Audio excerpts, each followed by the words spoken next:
Alors, le travail que je mène, effectivement, sur ce fonds Salabert dont je vais vous parler, dans le cadre d'une recherche associée à la BNF est un travail à part, qui évidemment est utile à ma thèse, mais qui est néanmoins à la marge de ma thèse, lui aussi. Donc je ne vais pas vous parler de mes travaux de thèse, évidemment, qui n'ont pas grand-chose à voir avec, ce qu'on voit aujourd'hui, même si en soi, la chanson est un art à la marge de beaucoup de choses et entre autres, de nombreuses disciplines, à la marge de la littérature, de la musique et des arts graphiques aussi. Donc pour vous présenter un peu à la fois le fonds Salabert et la singularité que constitue l'édition musicale populaire à cette époque, qui est à la fois un phénomène culturel lié au développement de la culture de masse et en même temps un type d'imprimé relativement à part dans la production éditoriale générale. Je vais reprendre quelques éléments d'un billet que j'ai publié au printemps sur le carnet de thèse de la BNF et qui s'appelle Petit format, grande perspective, la musique légère dans le fonds Salabert, donc qui se Google facilement. Je ne vais pas reprendre l'intégralité de ce billet, évidemment, d'autant qu'en plus, j'ai d'autres choses à dire à part ça. Ce que j'ai écrit au printemps dernier sur la partie petit format que j'ai dépouillé à l'automne 2019 a évolué puisque j'ai continué les dépouillements et avancé un peu parce que ce fonds est composé de différentes boîtes. Il y a à la fois de l'imprimé, mais aussi des archives de l'éditeur, des versions préparatoires de ce qu'il a édité. Mais ces éléments que je vais reprendre là un petit peu vont me permettre de situer cette recherche et de vous dire pourquoi aussi, malgré l'importance ou la légitimité ancienne de l'imprimé musical, c'est tout de même une recherche à la marge et sur les marges de l'imprimé musical. Et puis, je vais compléter ça par les derniers constats que j'ai faits à la suite des dépouillements que j'ai repris cet automne, qui sont évidemment perlés parce que les conditions sanitaires rendent ça un petit peu compliqué, mais néanmoins, ça m'a donné des éléments nouveaux que je vais évoquer un peu aujourd'hui. Donc je reviens un petit peu sur l'origine de ce travail parce que mon interrogation de départ a un lien avec ce que nous traitons ici, qui est la question des cultures populaires ou minoritaires, voire, si je peux me permettre d'ajouter, délégitimées. Quand j'ai commencé à travailler pour ma thèse, en fait, j'ai eu un réflexe un peu contre nature compte tenu du sujet que je traite, puisque les gens qui travaillent sur la chanson vont davantage vers le son dès lors qu'il existe des enregistrements plutôt que vers l'imprimé. Donc, pour le dire tout bêtement, les partitions de chansons n'ont pas beaucoup d'intérêt pour les gens qui travaillent sur la chanson contemporaine, en règle générale, qui est plutôt conçue comme un art de la scène qui doit être étudié essentiellement à travers ses interprètes. Ce qui n'est pas le cas quand on étudie la chanson d'avant l'enregistrement, parce qu'on est évidemment contraint pour la période avant 1890 de recourir à l'écrit. Mais dans la période qui est la mienne, l'imprimé coexiste un bon moment avec les premiers enregistrements. Et pour tout un tas d'aspects de mon sujet, les partitions sont nécessaires parce qu'elles donnent accès à de très nombreuses informations qui ne sont pas complètement le sujet ici, mais enfin, on pourra éventuellement en parler dans les questions. Donc, quand j'ai commencé, j'ai évidemment consulté un certain nombre de partitions en tant que lectrice ordinaire, les plus accessibles, qu'elles soient numérisées sur Gallica ou disponibles en salle au département de la musique. Et j'ai rapidement été confrontée à un problème qui est bien connu des rares chercheurs qui s'intéressent à la question, mais dans l'ensemble pour les autres tout à fait ignoré. Et c'est quelque chose qui fera un peu écho à ce que disait tout à l'heure Séverine Montigny, ce sont les lacunes dans la collecte par le dépôt légal des partitions de chansons populaires pour la période que je traite, donc qui est fin 19e, mi-20e siècle. Et d'autre part, même si ces partitions sont déposées par des éditeurs connus et reconnus, j'ai constaté aussi qu'elles étaient déposées sous différents formats, à savoir depuis les années 1880 et l'essor du café-concert, les éditeurs ont pris l'habitude pour la plupart de déposer un conducteur voix et piano avec à l'intérieur un petit format, c'est-à-dire la ligne de chant simple avec les paroles que je vais vous montrer tout à l'heure. Le problème, c'est que parfois, il n'y a qu'un des deux formats qui a été déposé. Donc, je vous les montre de rechef. Donc là, vous avez une couverture d'un grand format, en l'occurrence de Salabert. En voici une autre, avec ce qu'il y a à l'intérieur. Donc ça, ce sont des grands formats, c'est-à-dire ce sont les partitions avec la ligne de chant et la ligne de piano en dessous avec les paroles, des couvertures. Et là, vous avez la version petit format, qui est la réduction en fait, du grand format qui peut être glissé à l'intérieur de la partition. Et vous voyez que cette partition petit format est plus simple que le grand format, elle est monochrome. Par rapport à celle-ci. Alors, c'est pas le meilleur exemple que j'ai pris, mais enfin, peu importe. C'est pour vous donner une idée un petit peu de la façon dont se présentent les choses, en sachant qu'un grand format mesure 27 par 35 cm et les petits formats 17 par 27, c'est-à-dire qu'une fois qu'ils sont dépliés, en fait, ils rentrent, ils se glissent à l'intérieur du grand format de façon à faire partie en fait, de la partition. Et donc, c'est comme ça qu'elles sont censées entrer au dépôt légal, la version grand format et le petit format à l'intérieur. Et la couverture en est, comme vous voyez ici, plus ou moins richement illustrée. Ça peut être un dessin original, un portrait d'artiste, une photographie, des estampes, des gravures. Généralement, elles sont réalisées à la demande de l'éditeur par des artistes avec lesquels il a l'habitude de travailler. Pour Salabert, il travaille toujours avec Charles Roussel et Valerio. Et voilà, qui peuvent être plus ou moins richement colorisés. Donc à l'intérieur, comme je vous le disais, vous avez ici soit la ligne de chant seule avec le piano en dessous, soit pour le petit format, la ligne de chant seule, sans l'accompagnement musical. Et à l'arrière de ces partitions, on trouve généralement le catalogue de l'éditeur. Depuis la fin du 19e siècle, à peu près, c'est comme ça que les partitions se présentent chez la plupart des éditeurs. Ça leur permet de faire connaître leurs autres publications.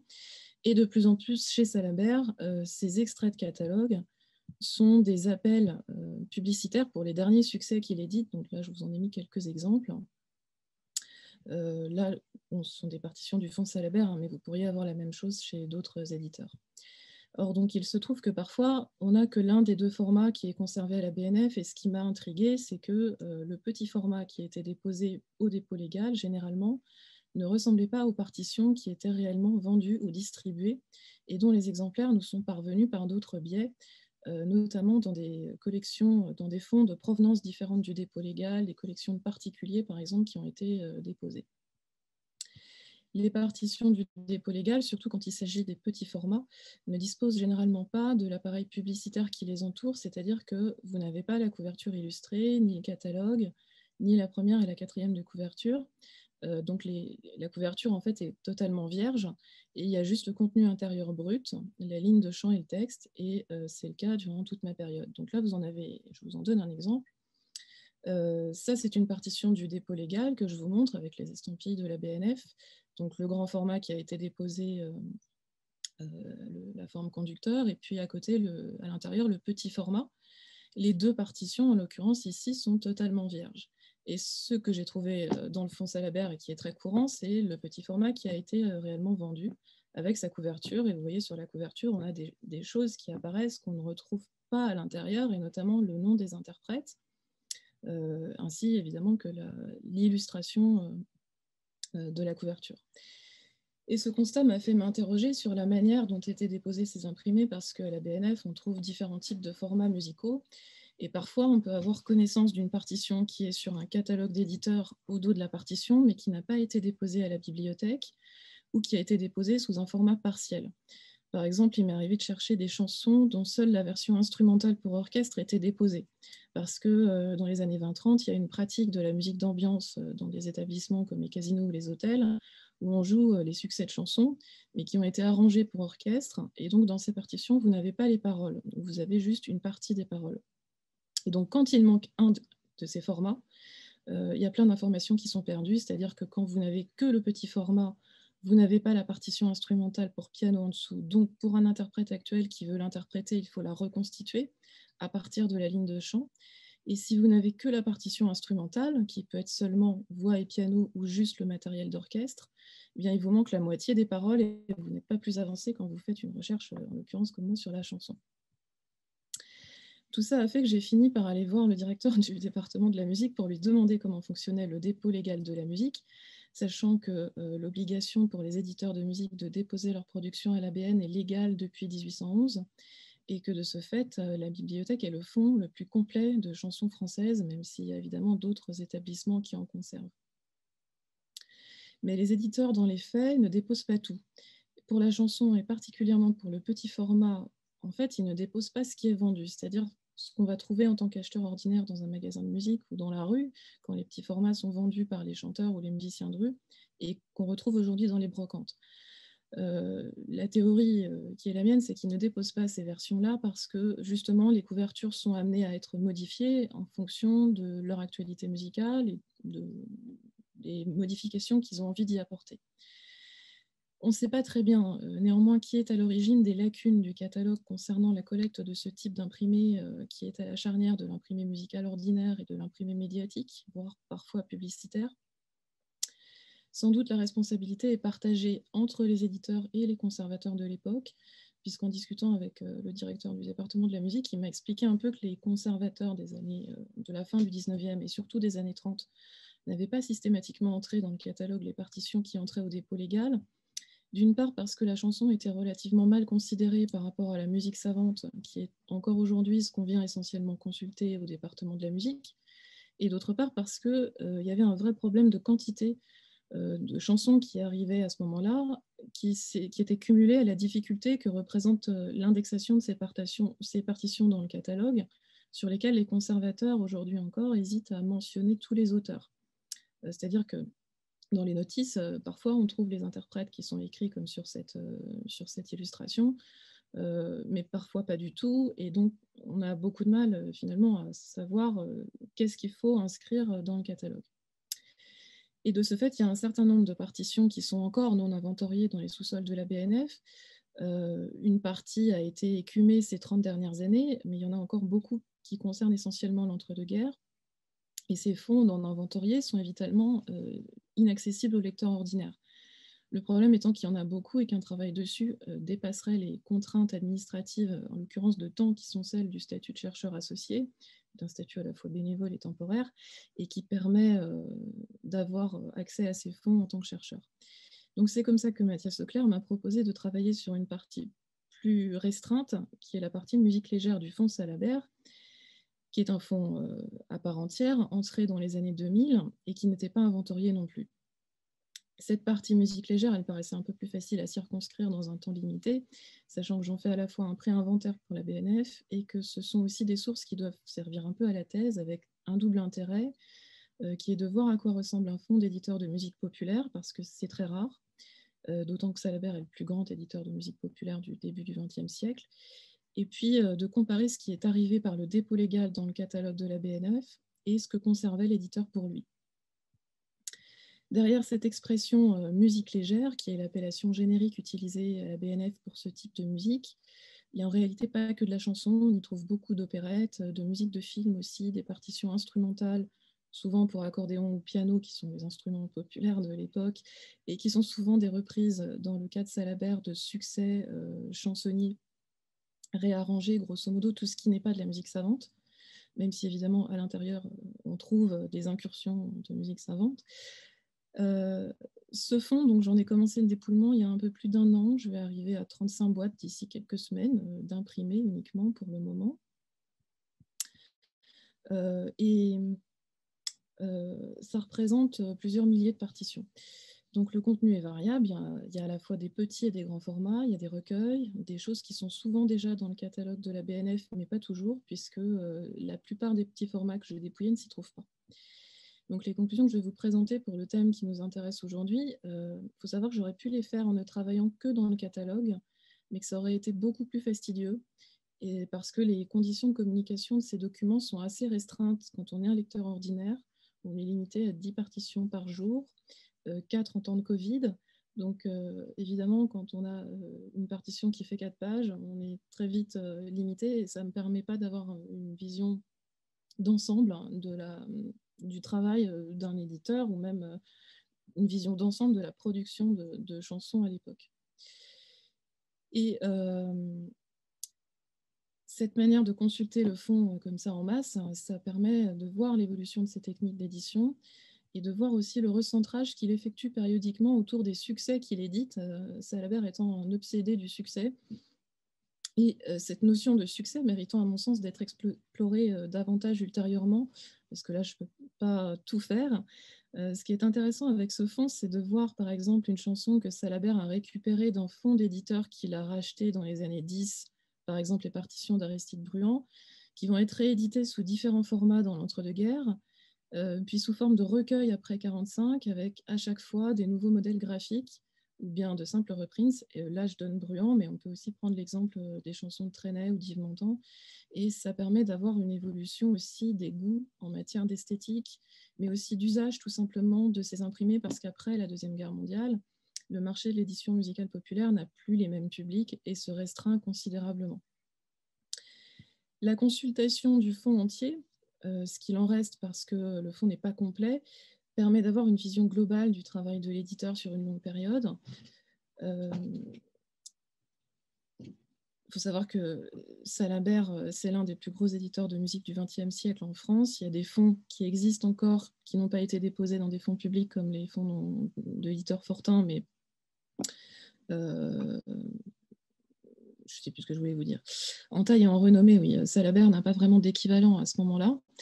Pour une raison dont je vais vous parler un petit peu, c'est qu'il a édité de tout, pas seulement de la musique imprimée, mais aussi du son, des disques, des machines sonores, des phonographes avec leurs accessoires.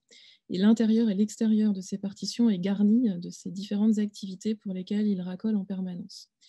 Donc Salabert a usé et abusé des différents procédés publicitaires qui étaient à sa disposition en multipliant les publicités à l'intérieur de ces partitions. Donc, là, vous en avez un exemple. C'est une partition simple. Vous voyez, les marges, en l'occurrence du grand format, sont complètement tartinées de petites mentions pour les différentes productions qu'il édite à ce moment-là, qui sont à la fois des disques, de la musique mécanique pour son fameux recueil pour le ukulélé, pour apprendre la musique en 10 minutes. Donc, je vais abréger un petit peu mon propos parce que sinon, je pense que ça va dépasser le temps. Donc, je vous invite à voir le billet que j'avais écrit pour avoir une idée de l'histoire de la maison Salabert dans le milieu de l'édition parisienne à la fin du 19e siècle, puisque Salabert, en fait, a ancré sa réputation et sa production sur le rachat de différentes maisons d'édition de chansons qui ont périclité avec le déclin du café-concert à la Belle Époque. Et ces fonds intérieurs qu'il a rachetés, il les a exploités après durablement jusqu'à la fin du XXe siècle. Ce dont je voulais vous parler, sur lequel je vais terminer vraisemblablement, c'est surtout la façon dont Salabert a vraiment matraqué son acheteur potentiel avec ses différentes publicités. Donc là, vous en avez des exemples à l'intérieur des petits et des grands formats. Là, c'est un petit format, donc il y a toujours sa méthode pour le ukulélé qui est vendu. Mais c'est surtout à l'intérieur des recueils qu'on voit les plus grandes publicités en fait qu'il donne pour les différentes productions et pour le son, en l'occurrence, dans ce type de recueils qui sont des recueils de partitions de danse en général, donc qui sont harmonisés à partir de succès chansonniers de l'époque. Et vous avez à l'intérieur un certain nombre de publicités, en l'occurrence pour toutes les productions sonores dans lesquelles se lance Salabert dans l'entre-deux-guerres. Donc, il fabrique des disques, il fabrique des phonographes, hein, il se met en lien avec des sociétés de fabrication phonographique. Il vend les aiguilles, il vend à la fois les machines sonores et les disques. Il vend également pendant un temps des rouleaux perforés, alors qui ne sont malheureusement pas répertoriés dans les fonds de la BNF, hein, parce que ça n'est pas considéré comme de la musique imprimée, mais comme de l'audiovisuel, et le dépôt légal de l'audiovisuel est beaucoup plus tardif, il date de 1938. Or, ces rouleaux ont été imprimés dans les années 20-25. Donc, ils n'ont pas été conservés à la BNF. On peut en trouver ailleurs, éventuellement au MUSEM, mais c'est même pas sûr. Donc, en fait, c'est vraiment les partitions de Salabert permettent d'avoir la connaissance de ces productions qu'autrement, on aurait totalement perdu, en tout cas dans les fonds publics. Et puis, les dernières choses que je vous montre sont des des marques en fait, de l'éditeur, parce que les recueils qu'il édite dans les années 20, ces recueils, ces fameux recueils pour piano de danse, sont en fait considérés, sont à la fois des périodiques, parce qu'ils paraissent par année et ils sont tributaires des succès saisonniers. Et ces recueils, ils changent en fait les publicités à l'intérieur au gré de leur publication année par année. Et c'est là-dessus que je terminerai. Ce qui est intéressant, c'est vraiment cette complémentarité de la partition et du son à ce moment-là, qui a été quelque chose de très peu dit, qui est assez rare et assez unique à Salabert, parce que Salabert éditait tous ses supports, ce qui n'était pas le cas de ses confrères éditeurs de musique. Et en fait, on a souvent dit, pour les rares personnes qui se sont intéressées à la question, qu'il y aurait eu une grande réticence de la part des éditeurs de musique à associer l'enregistrement à la partition, de peur que la musique enregistrée ne se substitue à la musique notée. Or, en fait, on voit avec Salabert que les choses sont beaucoup plus complexes. Lui n'a pas hésité à vanter à la fois ses productions, mais aussi celles des grands éditeurs de disques de l'époque, puisqu'il réédite aussi des disques du catalogue Pathé et Odéon. Et donc, il y a véritablement quelque chose à ce moment-là qui se joue dans l'essor aussi de l'industrie phonographique par l'imprimé et par la publicité, en l'occurrence, que fait Salabert sur ses productions. Voilà, je terminerai là-dessus.